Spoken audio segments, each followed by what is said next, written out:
Hello everyone, welcome to global teacher. आएगा Monday के एग्जाम की तैयारी करते हैं।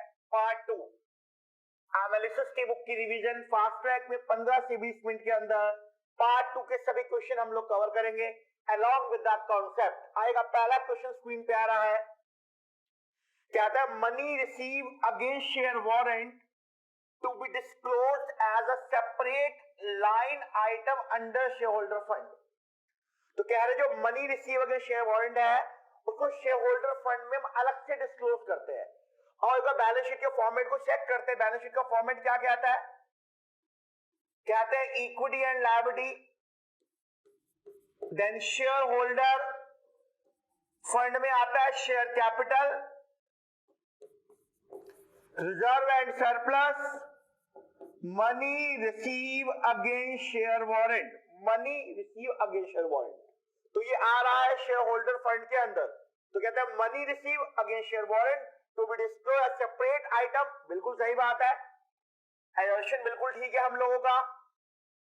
रीजन क्या कहते हैं पढ़ेंगे, it is amount receive by company which are converted into share at a specified date on a specified rate। तो हमारे वारंट क्या होते हैं? कंपनी फ्यूचर में किसी डेट के ऊपर इसको शेयर्स में कन्वर्ट कर देगी। तो ठीक है जी, बहुत बढ़िया। रीजन भी ठीक है, एजर्शन भी ठीक है, रीजन भी ठीक है। The correct answer is option number A, both A and R are correct. तो याद रख लीजिएगा, शेयर होल्डर फंड के अंदर थर्ड जो आइटम आ रही है, थर्ड जो आ रहा है that is money receive against share warrant. चलिए अगला क्वेश्चन देखते हैं। Dash reveal the efficiency of business in utilization of funds entrusted to it by shareholder, debenture holder and long term loan। मतलब हम लोगों ने शेयर होल्डर के पैसे को, डिबेंचर होल्डर के पैसे को, लॉन्ग टर्म लोन के पैसे को इन्वेस्ट करके क्या कमाते, ध्यान से बात सुनिएगा। तो क्या कहता है, उस रेशो का नाम बताओ जो रिवील करेगी, एफिशिएंसी बताएगी बिजनेस की इन यूटिलाइजेशन ऑफ फंड। मतलब हम शेयर होल्डर फंड से डिबेंचर और लॉन्ग टर्म लोन का मतलब हो गया प्लस नॉन करंट लायबिलिटी से, इन दोनों को जब ऐड ऑन करेंगे तो बोलते हैं कैपिटल एम्प्लॉयड। मतलब इनसे कितना पैसा हम लोग कमा रहे हैं। तो आप लोगों ने एक फॉर्मूला पढ़ा होगा ROI का या ROCE का, रिटर्न ऑन इन्वेस्टमेंट या रिटर्न ऑन कैपिटल एम्प्लॉयड का फॉर्मूला होता है profit before interest and tax upon capital employed multiplied by 100। तो कह रहे हो रेशियो का नाम बताओ जो एफिशिएंसी बताएगी बिजनेस की, जब पैसा किसका इन्वेस्ट किया हुआ है, शेयर होल्डर का, डिबेंचर होल्डर का, लॉन्ग टर्म लोन का, इन तीनों को मिला के बनता है capital employed. The correct answer is option number C, ROI, return on investment. तो इस टाइप के क्वेश्चन आपको एग्जामिनेशन में देखने को मिलेंगे। चलिएगा एक क्वेश्चन और प्रैक्टिस करते हैं हम लोग। What will be the sequence, correct sequence of arrangement of it? क्या सीक्वेंस बताओ, क्या क्वेश्चन कहता है? कह रहा है PBT, RFO, PAT, expenses। ये जितने जो टॉपिक्स दिख रहे हैं सब बातें ये सब आ रही है profit and loss, statement of P&L की आइटम्स आ रही है।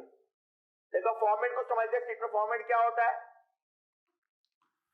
अगर बात सब चलेगा RFO, देन आता है अदर इनकम, देन आएगा टोटल रेवेन्यू, देन सारे के सारे एक्सपेंसेस आएंगे, टीआर में से एक्सपेंस माइनस करेंगे तो पीबीटी आएगा, पीबीटी में से टैक्स माइनस करेंगे तो पीएटी आएगा। पीबीटी मतलब प्रॉफिट बिफोर टैक्स, पीएटी मतलब प्रॉफिट आफ्टर टैक्स आएगा। देखते सीक्वेंस क्या आ रहा है हम लोगों के पास। सबसे पहले सर इसको देखेंगे तो RFO नंबर 1 पे आ रही है, RFO आ गया सेकंड नंबर, पहले RFO, देन RFO के बाद अगर यहां देखेंगे इसके अकॉर्डिंग आ रहा है सीधा सीधा एक्सपेंसेस, पॉइंट नंबर सेकंड, तो सब में आ गया। फोर्थ पॉइंट आ गया जी। एक्सपेंसेस के बाद आएगा profit before tax 1, option C लग रहा है, देन आएगा profit after tax that is 3। The correct answer is option number C. तो सबसे पहले क्या आ रहा है RFO, RFO के बाद expense, then PBT, then PAT. The correct answer is option number C. बड़ा इंटरेस्टिंग क्वेश्चन है, इस क्वेश्चन को ध्यान से समझने की कोशिश करना, और इस क्वेश्चन के साथ साथ मैं आपको बहुत सारे कॉन्सेप्ट सिखाऊंगा कि किस तरीके से आप बताओगे रेशियो इंक्रीज हो रहा है या डिक्रीज हो रहा है। एक कैलकुलेशन करने का तरीका सीखो, पहले क्या तरीका होता है। एक बेसिकली पहले मैथमेटिक्स की एक बात आपको बताता हूँ, मैथमेटिक्स की हम बात डिस्कस करते हैं। देखो जब भी याद रखना, डेनोमिनेटर अगर इंक्रीज हो जाएगा, बेसिक मैथमेटिक्स की बात कर रहा हूं, तो रेशियो होगी डिक्रीज, और जब भी डेनोमिनेटर डिक्रीज होगा, इस बात को याद रख लीजिएगा, जब भी इंक्रीज का कॉन्सेप्ट आएगा, ये कॉन्सेप्ट फॉलो करना है आप लोगों ने। तो जब भी डेनोमिनेटर, ये होता है न्यूमरेटर अपॉन डेनोमिनेटर, तो जब भी डेनोमिनेटर इंक्रीज होगा तो रेशियो हो जाएगी डिक्रीज, जब भी डेनोमिनेटर डिक्रीज होगा रेशियो हो जाएगी इंक्रीज। मतलब ये हो गया इनवर्स रिलेशन हो गया डेनोमिनेटर के साथ। अगर मैं न्यूमरेटर की बात करूं, जब भी न्यूमरेटर इंक्रीज करेंगे रेशियो हो जाएगी इंक्रीज, और जब भी न्यूमरेटर डिक्रीज होगा रेशियो हो जाएगी डिक्रीज। तो यहां पे आ गया डायरेक्ट रिलेशन।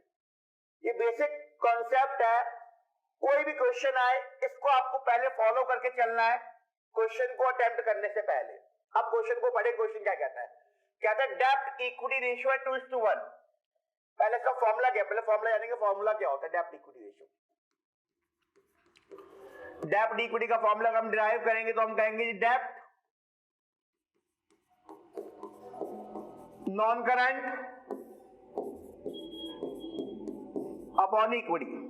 इसका फॉर्मूला बनेगा depth non current upon equity.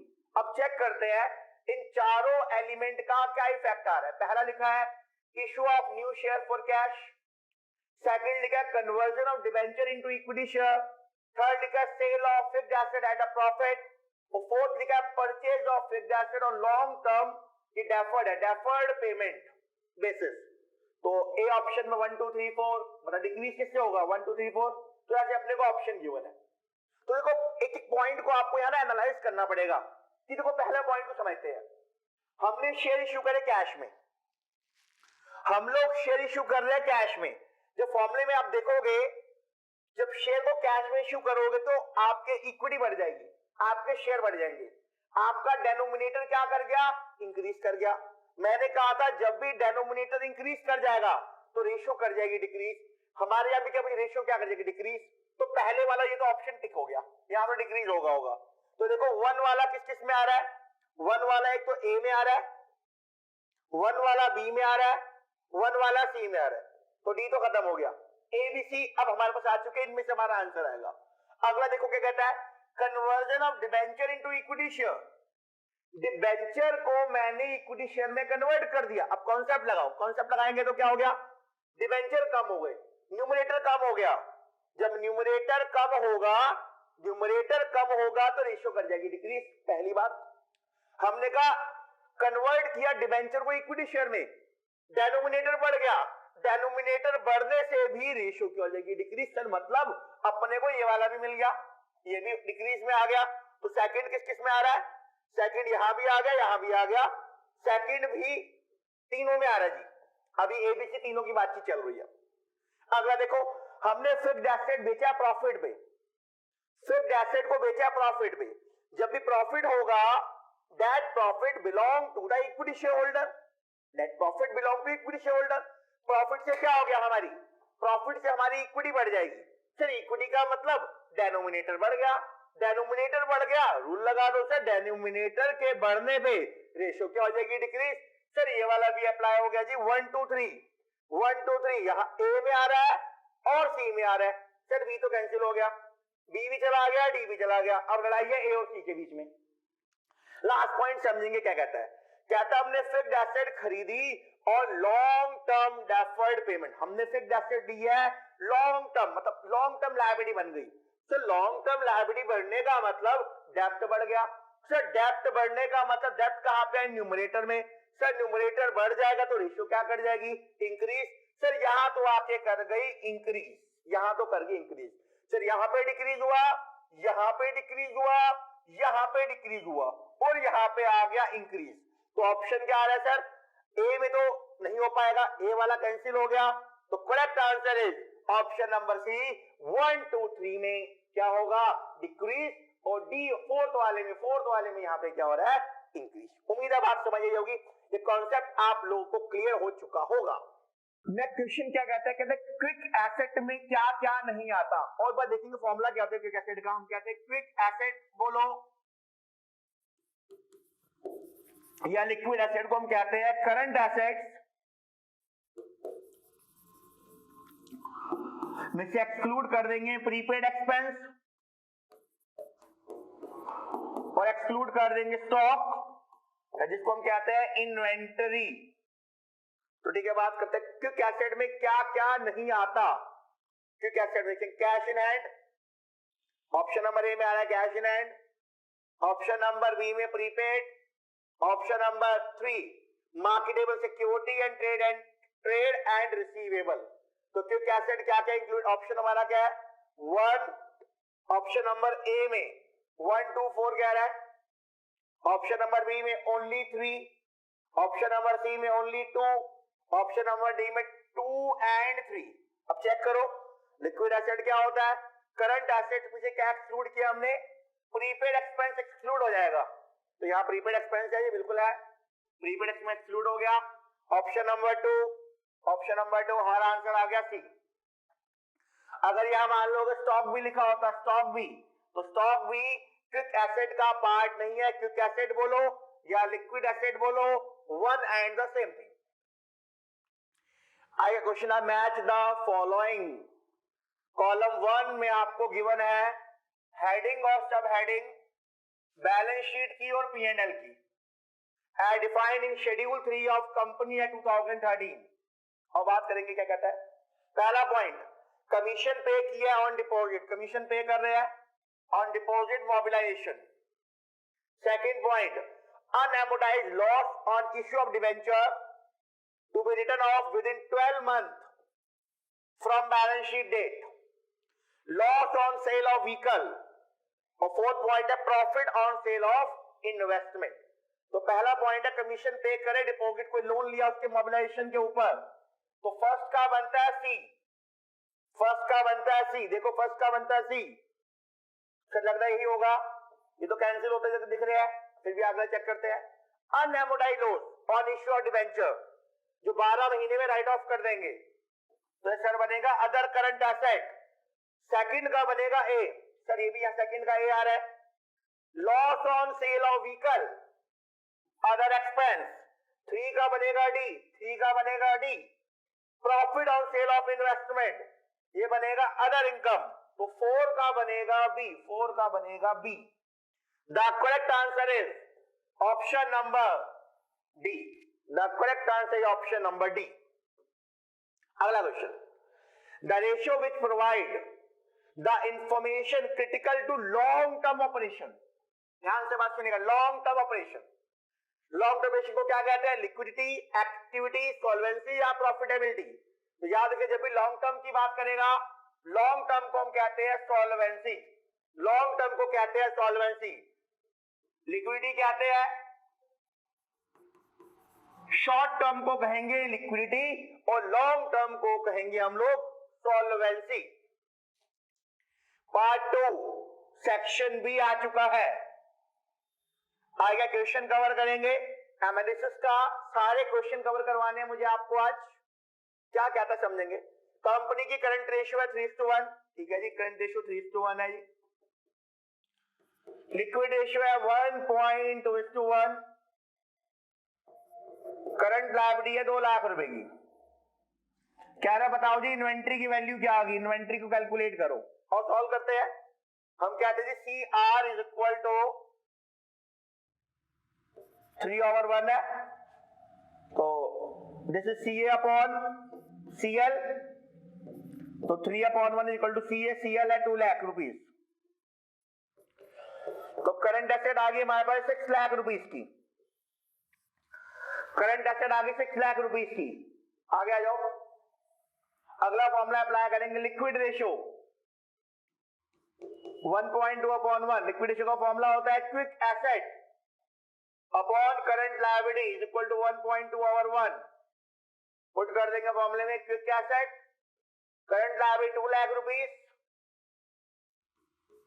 into 1.2, quick asset become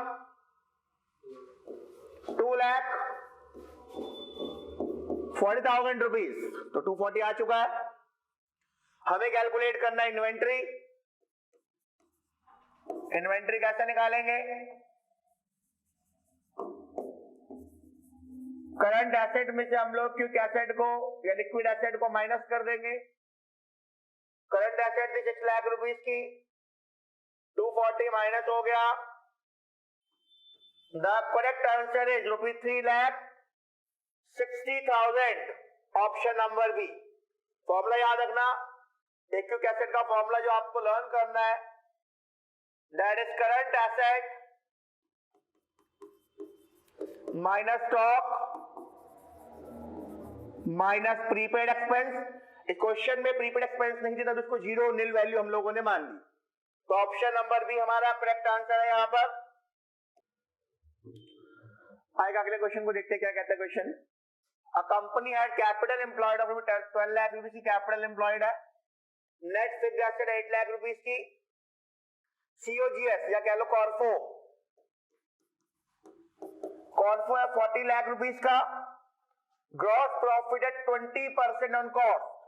हमें निकालना है वर्किंग कैपिटल टर्नओवर रेशो, तो वी हैव टू कैलकुलेट है WCTR, तो it's RFO over working capital, ये होता है RFO ओवर वर्किंग कैपिटल। तो कैपिटल एम्प्लॉयड का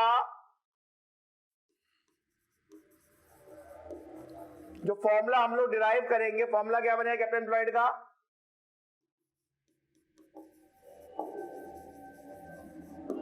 नॉन करंट एसेट्स में एड ऑन कर देंगे working capital. Non current asset में जब एड ऑन कर देंगे working capital, it will become the capital employed. तो फॉर्मूला अप्लाई करते हैं, capital employed 12 lakh rupees, non current asset है 8 लाख रुपीस की, प्लस वर्किंग कैपिटल, तो यहां वर्किंग कैपिटल बन गई 12 लाख माइनस 8 लाख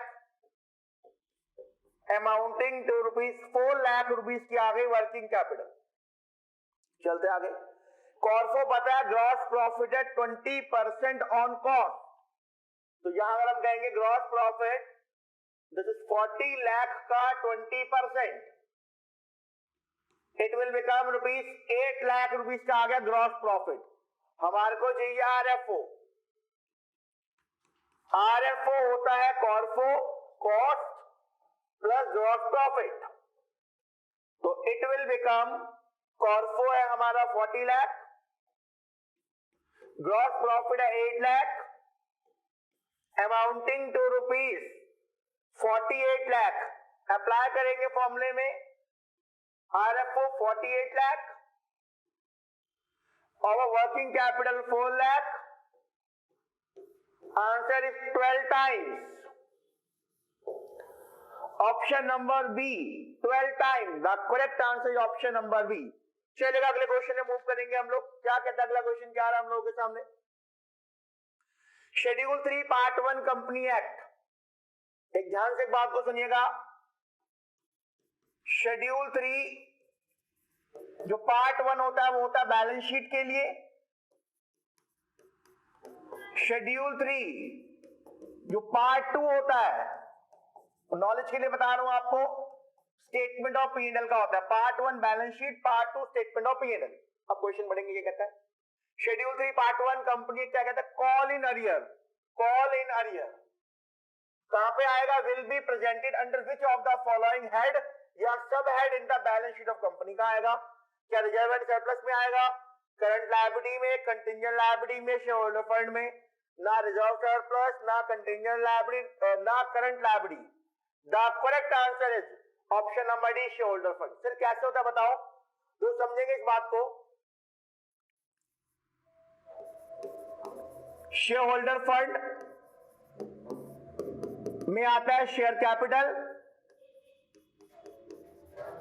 फिर इस कैपिटल में आता है पहले अथॉराइज्ड, उसके बाद आता है इश्यूड, उसके बाद आता है सब्सक्राइब्ड कैपिटल। सब्सक्राइब के दो पार्ट आते हैं, एक आता है फुली पेड अप और एक आता है नॉट फुली पेड अप। यहां पर हम कॉल इन अरियर को माइनस करते हैं, तो ये पूरी इस तरीके से यात्रा होती है। तो फैमिली जो इसकी शोल्डर फंड है, यहां जाके हम इसको करते हैं माइनस। अगर मान लो एग्जामिनर आपसे पूछे शेयर फॉर फीचर कहां आता है, तो शेयर फॉर फीचर को यहीं पे आके हम लोग एड ऑन कर देते हैं शेयर फॉर फीचर।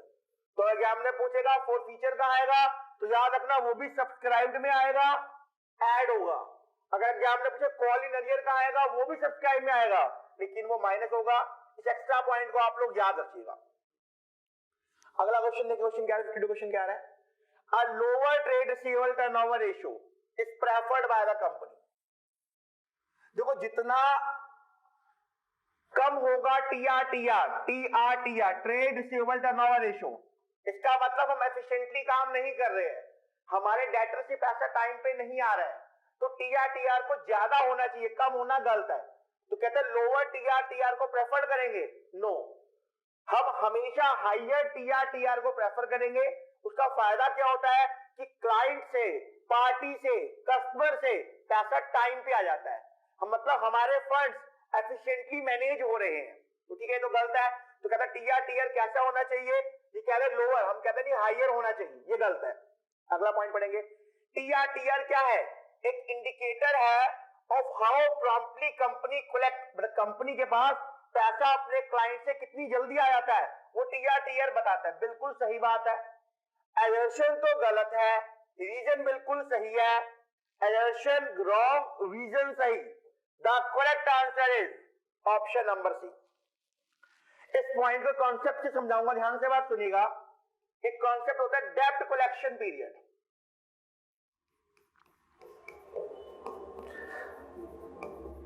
मान लो मंथली जब हम कैलकुलेट करते हैं, हमने कहा 12 मंथ अपॉन टीआरटीआर। अब देखो हम इसको समझते हैं, एक बार एज्यूम कर लो, यहां पे कि मैंने कहा जी टीआरटीआर है, एक बार 2 टाइम्स है और एक बार 4 टाइम, लेके हम सॉल्व करके चेक करते हैं। देखो जब 2 टाइम्स हम यहां फॉर्मूले में फिट करेंगे तो आ गया 6 मंथ, मतलब क्लाइंट से पैसा 6 महीने में आता है। 12 अपॉन जब 4 फिट करोगे तो आंसर आएगा 3 मंथ, मतलब क्लाइंट से पैसा लगभग 3 महीने में आता है। तो बड़ा ऑब्वियस बात है, जितनी जल्दी पैसा क्लाइंट से आएगा उतनी हमारे लिए अच्छी बात है।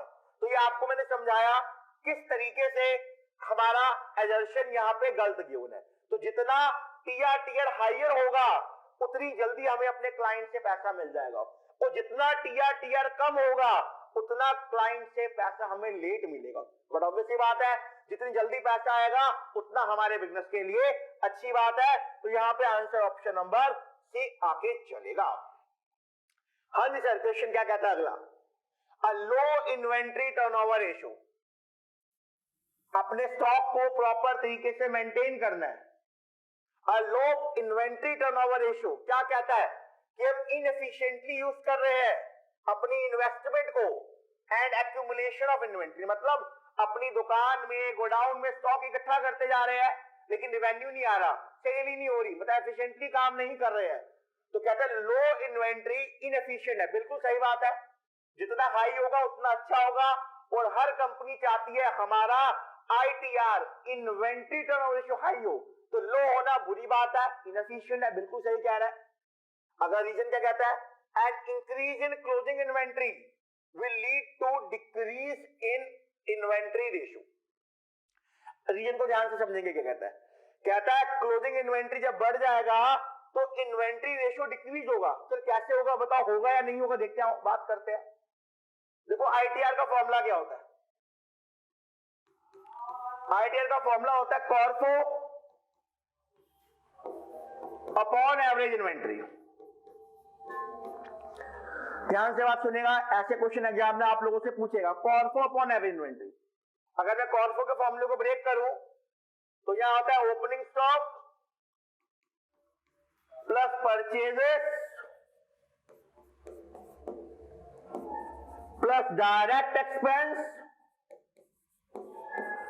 Minus closing stock. अगर एवरेज इन्वेंट्री की बात करें हम लोग, होता है ओपनिंग इन्वेंट्री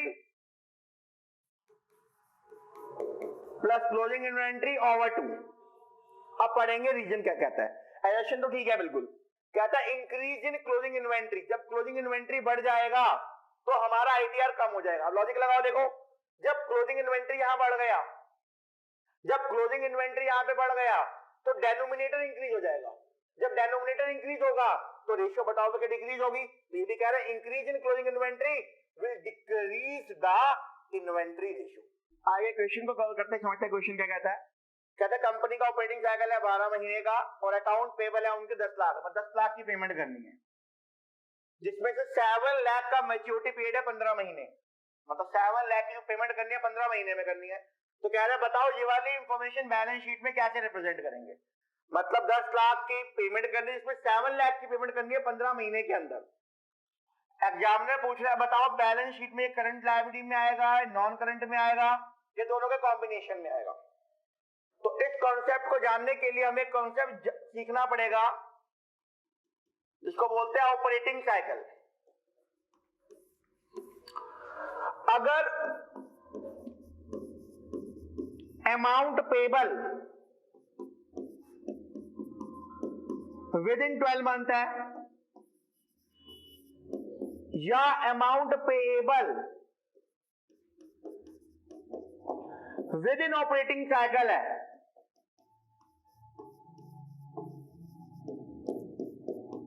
तो हम उसको कहते हैं करंट लायबिलिटी। अमाउंट पेबल या तो 12 महीने में हो या ऑपरेटिंग साइकिल में हो तो बनेगा करंट लायबिलिटी। अगर ना तो 12 महीने में है ना ऑपरेटिंग साइकिल में है तो वो बन जाता है नॉन करंट लायबिलिटी। इस बात को सिंपल से कॉन्सेप्ट है। अब समझेंगे यहां पे क्या कहता है। हमने 10 लाख रुपए की पेमेंट करनी है, जिसमें 7 लाख की पेमेंट होनी है 15 महीने के अंदर। तो पहली कंडीशन चेक करेंगे। पहली कंडीशन, जो 7 लाख की पेमेंट है क्या 12 महीने में हो रही है? आंसर आया नो। फिर ये तो आ गया नो। पहली कंडीशन फुलफिल नहीं हुई करंट लायबिलिटी बनने के लिए। दोबारा चेक करेंगे। 7 लाख की पेमेंट होनी है 15 महीने में। पहली कंडीशन क्या है? Amount payable with in 12 month. Payment है 15 महीने में, यहां पे लिखा है 12 महीने, तो पहली कंडीशन तो फुलफिल नहीं हुई।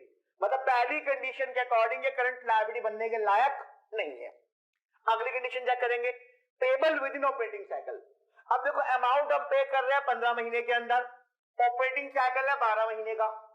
मैंने कहा payable with in operating cycle, operating cycle के अंदर पेबल होना चाहिए, लेकिन यहां पे हुआ 15 महीने में, ऑपरेटिंग साइकिल है 12 महीने में, तो ऑपरेटिंग साइकिल को भी एक्सीड कर गया, उसको भी लांग गया। सर मतलब ये भी कंडीशन एप्लीकेबल नहीं हुई, नहीं दोनों एप्लीकेबल नहीं हुई, नीदर ये नीदर ये, नीदर नॉन। तो सर यहां क्या बन गया है? Non current liability. तो 7 लाख रुपीज है जो, 7 लाख रुपीज है जो, सर वो क्या बन जाएगा? Non current liability. और जो 3 लाख है वो हमारा क्या बन जाएगा? Current liability. The correct answer is option number B. तो इस तरीके से कॉन्सेप्ट था ऑपरेटिंग साइकिल का। सिमिलरली अगर यहां पर पेबल की जगह होता रिसीवेबल, सिमिलरली तो हम क्या कहते हैं? यहां क्या लिखता मैं? Amount receivable with in 12 month. अगर विद इन 12 मंथ या receivable with in operating cycle, इसमें से कुछ भी बन जाता तो वो बन जाती हमारी करंट एसेट, अदरवाइज वो बन जाती नॉन करंट एसेट। तो इस टाइप से एक इंपॉर्टेंट कॉन्सेप्ट है ऑपरेटिंग साइकिल का। उम्मीद है सेक्शन 2 पार्ट 2 एनालिसिस का बुक का कॉन्सेप्ट आप सभी को समझ आया होगा। फिलहाल आज के लिए इतना ही। धन्यवाद। Take care, stay safe, stay blessed, bye bye.